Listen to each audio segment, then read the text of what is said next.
ये जो आप पिक्चर देख रहे हैं, क्या आप इस फोटोग्राफ को जानते हैं? ये फोटोग्राफ है नेहा सिंह राठौर की।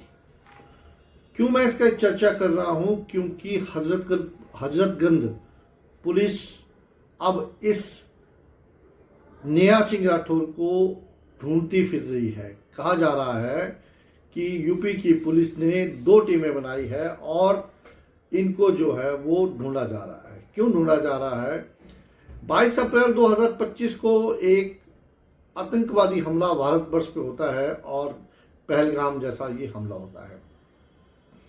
इस हमले में 26 भारतीय मारे जाते हैं और तब ठीक उसी दिन ये अपने ट्विटर हैंडल से भारत के प्रधानमंत्री और भारत के गृह मंत्री यानी कि चुने हुए इस देश के प्रधानमंत्री पे कई सवाल उल्टे फुल्टे दागती है और अनाप शनाप भारत के प्रधानमंत्री और गृह मंत्री पे बोलती है। कहते हैं देश पे जब बुरा वक्त आता है तो हर भारतीय, हर उस देशवासी और उस देश का देशवासी इकट्ठा होके उस चीज को कंडेम्ड करता है, परंतु नेहा सिंह राठौर ने अपने ही देश के चुने हुए प्रधानमंत्री और गृह मंत्री पे हजारों अनाप शनाप बयान अपने एक्स ट्विटर हैंडल के जरिए दिए और कहा जा रहा है उन बयानों का पाकिस्तान ने पूरा इस्तेमाल किया और उनको पाकिस्तान ने अपनी जीत दिखाया और इसके लिए उन पे आईपीसी की कई धाराओं के तहत, जो मेरे पिछले वीडियो में भी मैंने बता चुका हूं, और बीएनएस की कई धाराओं के तहत जो है वो मुकदमा दर्ज किया है।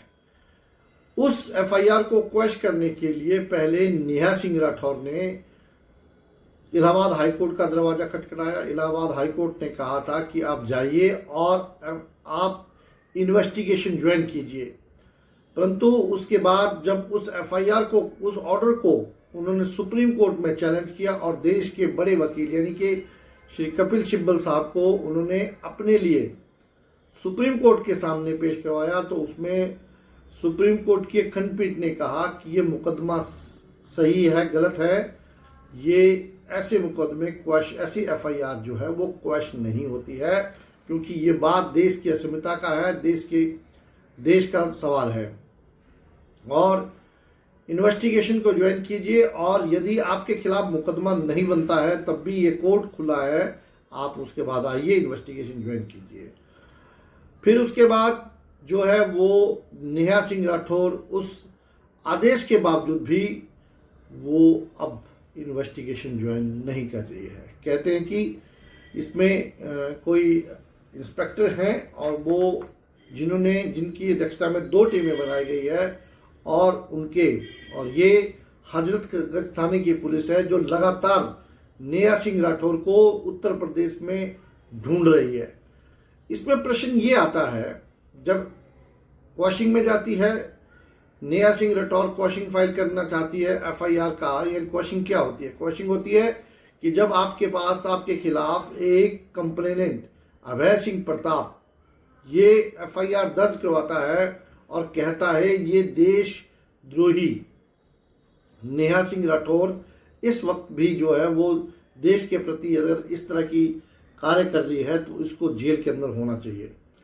तो उसको देखते हुए पुलिस, यूपी पुलिस यानी लखनऊ पुलिस हजरतगंज थाने में ये कंप्लेंट जाती है और उसके खिलाफ एफआईआर जब स्टैंड होती है तो एफआईआर मतलब फर्स्ट इंफॉर्मेशन रिपोर्ट को क्वैश करने के लिए, मतलब उसको निरस्त करने के लिए सीधे 482 सीआरपीसी और 528 बीएनएसएस भारतीय न्याय सुरक्षा संहिता के तहत जो है आप उसको हाईकोर्ट में जाके निरस्त करने की एक पिटीशन फाइल कर सकते हो। परंतु वो जब नेहा सिंह राठौर इलाहाबाद में फाइल करती है तो वो रिजेक्ट हो जाती है और ठीक उसी ऑर्डर को जब आप सुप्रीम कोर्ट में चैलेंज करते हैं, नेहा सिंह राठौर कहती है कि मैं हाईकोर्ट गई थी परंतु उन्होंने इसको निरस्त कर दिया। तो उसमें सुप्रीम कोर्ट ने कहा कि जो हाईकोर्ट ने इसको निरस्त किया वो सही किया, क्योंकि आपको इन्वेस्टिगेशन ज्वाइन करनी है। आप जाइए पुलिस थाने में, पुलिस थाने में इन्वेस्टिगेशन ज्वाइन कीजिए। अब पुलिस वाले उनको कोर्ट के नियमों के अनुसार 2 नोटिस भेज चुके हैं, परंतु नेहा सिंह राठौर जब 2 नोटिसों पे नहीं आती है, नेहा सिंह राठौर द्वारा हाईकोर्ट जाती है और कहती है कि मैंने मुझे इंटरिम प्रोटेक्शन चाहिए, क्यों मुझे शक हो रहा है कि मैं अगर इन्वेस्टिगेशन ज्वाइन करने जाऊंगी तो मुझे पकड़ लेंगे, और अपनी बीमारी का हवाला देते हुए अब वो इन्वेस्टिगेशन ज्वाइन नहीं कर रही है। तो क्या अब ये लोग, ऐसा माना जाए, आपका इस पे क्या विचार है कि ये लोग क्या कानून से ऊपर हैं? क्योंकि कहते हैं कानून से बड़ा कोई नहीं होता है। क्या नेहा सिंह राठौर को इन्वेस्टिगेशन ज्वाइन करनी चाहिए थी या नहीं करनी चाहिए थी? यदि नेहा सिंह के अलावा होता क्या है कि जब हाई कोर्ट और कोई कोर्ट बेल रिजेक्ट करता है तो कहता है कि जाइए आप इन्वेस्टिगेशन ज्वाइन कीजिए, तो अक्यूज पर्सन उस समय तुरंत जाता है और इन्वेस्टिगेशन ज्वाइन करता है। और यदि ये लोग कानून को नहीं मानते हैं तो क्या ये देश पे विश्वास नहीं करते हैं? क्या सिर्फ इनकी सुनते रहना, ये लोग प्रधानमंत्री को गाली देते रहे, गृह मंत्री को आदाब शनाब बोलते रहे, कि ये लोग वाकई में देशभक्त हो सकते हैं क्या? आपका इस पे क्या राय है? प्लीज़, यदि आपको मेरा वीडियो अच्छा लगा हुआ तो उसको शेयर कीजिए, लाइक कीजिए और प्लीज़ सब्सक्राइब कीजिए। Thank you.